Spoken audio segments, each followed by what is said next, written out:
নতুন বাজেট নিয়ে সাধারণ মানুষের ভাবনা জানাতে বরিশাল থেকে যুক্ত হচ্ছে সহকর্মী জিয়াদ মাহমুদ। জিয়াদ, ইতিহাসে সবচেয়ে বড় বাজেট এবারে পেশ হতে যাচ্ছে 2026-27 অর্থ বছরের বাজেট। যদিও সরকার বলছে এই বাজেট হবে জনবান্ধব বাজেট, কি বলছে বরিশালের মানুষ এই বছরের বাজেট নিয়ে, কি প্রত্যাশা তাদের কাছে? কারণ আমরা সবাই জানি দ্রব্যমূল্যের ঊর্ধ্বগতি, মূল্যস্ফীতি সবকিছু নিয়ে অনেক বেশি চ্যালেঞ্জিং হতে যাচ্ছে বাজেট। সাথী, অবশেষে প্রতীক্ষার পালা প্রায় শেষ। আজকে উত্থাপিত হবে 26-27 অর্থ বছরের জাতীয় বাজেট এবং অর্থমন্ত্রী আমির খসরু মাহমুদ চৌধুরী তিনি আজকে 55তম বাজেট উপস্থাপন করবেন। এবং এই ঘিরে সারা দেশের মানুষের মতো বরিশালের মানুষেরও কিন্তু প্রত্যাশা আকাশচুম্বী। আপনাকে জানিয়ে রাখি যে অর্থ মন্ত্রণালয় সূত্রে আমরা যতদূর জানতে পেরেছি, এবারে বাজেটের আকার সব থেকে বড়, মানে 9,38,000 কোটি টাকার বাজেট হতে যাচ্ছে, যেখানে জিডিপি প্রবৃদ্ধির লক্ষ্যমাত্রা হতে পারে 6.5% এবং মুদ্রাস্ফীতি বেঁধে দেওয়া হয়েছে 7.5%-এর মধ্যে। সাধারণ মানুষের প্রত্যাশা আমরা একটু জানবো, এখানে যারা বিক্রেতা রয়েছেন তাদের কাছ থেকে জানবো যে আসলে বাজেটকে ঘিরে আপনাদের প্রত্যাশা কি। আমাদের প্রত্যাশা বাজেটটা ঘোষণা না হওয়ারই ভালো। এই সাধারণ পাবলিকের উপরে যে বাসের ঘোষণাটা হয়, এবার বৃত্তি দোকান নেওয়া হয়, তারপর দেখা গেছে আসে জিজ্ঞাসা করে এত দাম বাড়লে কেন, এত বাড়ে কেন বাড়ে। সাধারণ পাবলিক উপরে এই বাজেট ঘোষণা সাধারণ পাবলিকের উপরে সব সাবসিডি চেহার উপরে মাথার উপরে ওঠে। জিনিসপত্র যাতে দাম কম থাকে, আমরা ব্যস্ত আমাদের কথাটা শোনা না লাগে। ধন্যবাদ আপনাকে।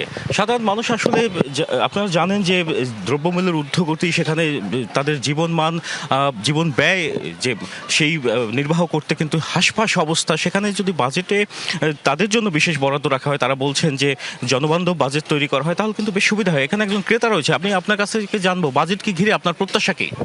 দেখুন, প্রতি বছর বাংলাদেশে নিয়ম করে বাজেট দেয়, কিন্তু সেই বাজেটে সাধারণ মানুষের যে প্রত্যাশা, সেই প্রত্যাশার প্রতিফলন ঘটে না। আমি মনে করি যদি বর্তমান যে বাজেটটা, সেই বাজেটটাও যদি একটা জনবান্ধব বাজেট হয়, অর্থাৎ যেখানে নিত্য প্রয়োজনীয় যে দ্রব্য রয়েছে, যেখানে আমাদের প্রায় 60টির অধিক নিত্য প্রয়োজনীয় দ্রব্য, সেই দ্রব্যগুলোর দাম যদি কমানো যায়, অর্থাৎ সহনীয় পর্যায়ে রাখা যায়। যুক্ত করি, নিত্য প্রয়োজনীয় দ্রব্য 60টির মতো দ্রব্য, কিন্তু শুল্ক হার 1 থেকে 5% কমিয়ে 0.5% প্রস্তাব উত্থাপিত হবে, সেক্ষেত্রে কতটা সুবিধা হবে? হ্যাঁ, এটা তো নিঃসন্দেহে সুবিধা হবে। পাশাপাশি যদি নিত্য প্রয়োজনীয় দ্রব্যের দাম কমছে, কিন্তু যদি কৃত্রিম সংকট করে ব্যবসায়ীরা যদি আবার দাম বাড়াই দেয়, তখন তো আমাদের জন্য সমস্যা। এজন্য সরকারের নিয়মিত বাজার মনিটরিং ব্যবস্থাটা চালু রাখতে হবে। পাশাপাশি আমাদের যে নতুন যে বাজেট, এই বাজেটে আমাদের যে শিক্ষা খাত রয়েছে, সেই শিক্ষা খাতে একটা বড় একটা জোর দিতে হবে, কারণ আমাদের দেশে বিশাল একটা জনসংখ্যা রয়েছে। এবং এই নগদ নিয়ে এলো হার না মানা হার অফার। সর্বনিম্ন 10,000 টাকা রেমিটেন্স নগদে পাঠালে থাকছে স্বর্ণের হার জেতার সুযোগ। যেমনটি শুনছিলেন যে এখানে যারা সাধারণ মানুষ রয়েছেন, ক্রেতা বিক্রেতা রয়েছেন, তারা সকলের প্রত্যাশা যে একটি জনবান্ধব বাজেট, যে বাজেটে তাদের আশা আকাঙ্ক্ষার প্রতিফলন ঘটবে, তারা সুখে শান্তিতে থাকতে পারেন, এমন প্রত্যাশা কিন্তু সবার। এতটুকু ছিল বরিশাল থেকে আমার কাছে সাথী। ধন্যবাদ জিয়াদ আপনাকে। এই পর্যায়ে সিলেট থেকে আমাদের সাথে যুক্ত হচ্ছেন তাওহিদুর রহমান শাহ। তাহিদের আমাদের সাথে আমাদের বরিশাল সহকর্মী জিয়াদ মাহমুদ যুক্ত হচ্ছেন এবং তিনি সাধারণ মানুষের প্রত্যাশার কথা বলছিলেন। সাধারণ মানুষের প্রত্যাশা কিন্তু আকাশচুম্বী এবং সাধারণ মানুষ একটি অভিযোগ করেছে যে তাদের সবসময় তাদের যে প্রত্যাশা তা বাজেটে প্রতিফলিত হয় না। সিলেটের সাধারণ মানুষ কি বলছে এই বাজেট নিয়ে? দেখুন, আজকে বাজেট ঘোষণার ঠিক পূর্ব মুহূর্তে আমি এখন রয়েছি সিলেটের বন্দর বাজারে, ব্রহ্মময়ী বাজারে, এবং এই বাজারটি হচ্ছে একদম সাধারণ মানুষের অত্যন্ত প্রিয় একটি বাজার। অর্থাৎ এই বাজারে কিন্তু অনেক কম দামে মানুষজন পণ্য কিনতে পারেন, এমনই স্বস্তির একটি বাজার। সেই বাজার থেকেই যেটি আপনাদেরকে জানিয়ে দিতে চাই যে বাজেট ঘোষণার পূর্ব মুহূর্তে আমরা এখানে বিক্রেতাদের সাথে এসে আমরা কথা বলেছি। তারা বলছেন যে এখন বর্তমানে পরিবহন সহ সব ধরনের ব্যবস্থা স্বাভাবিক থাকার কারণে বাজারে পণ্যের সরবরাহ সঠিক রয়েছে, ফলে দাম অনেকটাই কম। তবে ক্রেতা সাধারণ যারা রয়েছেন তারা বলছেন যে আগামী বাজেটকে সামনে রেখে তারা কিন্তু একটি স্থিতিশীল বাজার চান।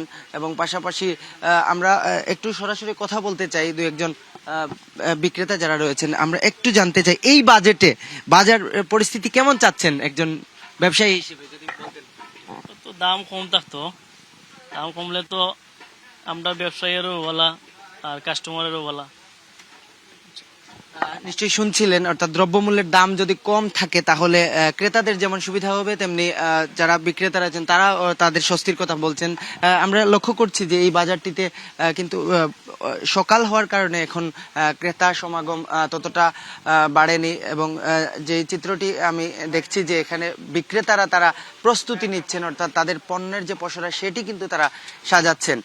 তো সবার কাছে একটি প্রত্যাশা যে দ্রব্যমূল্যের যে দাম রয়েছে সেই দামগুলো যাতে কম থাকে, স্বস্তির মধ্যে থাকে, নাগালের মধ্যে থাকে, সেই জন্যই কিন্তু বাজারে নিয়মিত মনিটরিং এবং পরিবহন ব্যয় সহ অন্যান্য যে আনুষঙ্গিক ব্যয় রয়েছে, উৎপাদন খরচ, সেগুলো যদি কম রাখা যায় সেক্ষেত্রে আসলে পণ্যের যে বাজার সেটি স্থিতিশীল থাকবে। এবং আগামী বাজেট এবং নতুন অর্থ বছরে মানুষজন কিন্তু একটি স্থিতিশীল বাজার পরিস্থিতি চাচ্ছেন সিলেটের। তো সব মিলিয়ে এই ছিল আমার কাছে সিলেটের বাজেট পূর্ববর্তী বাজার পরিস্থিতির সবশেষ সাথী। ধন্যবাদ আপনাকে।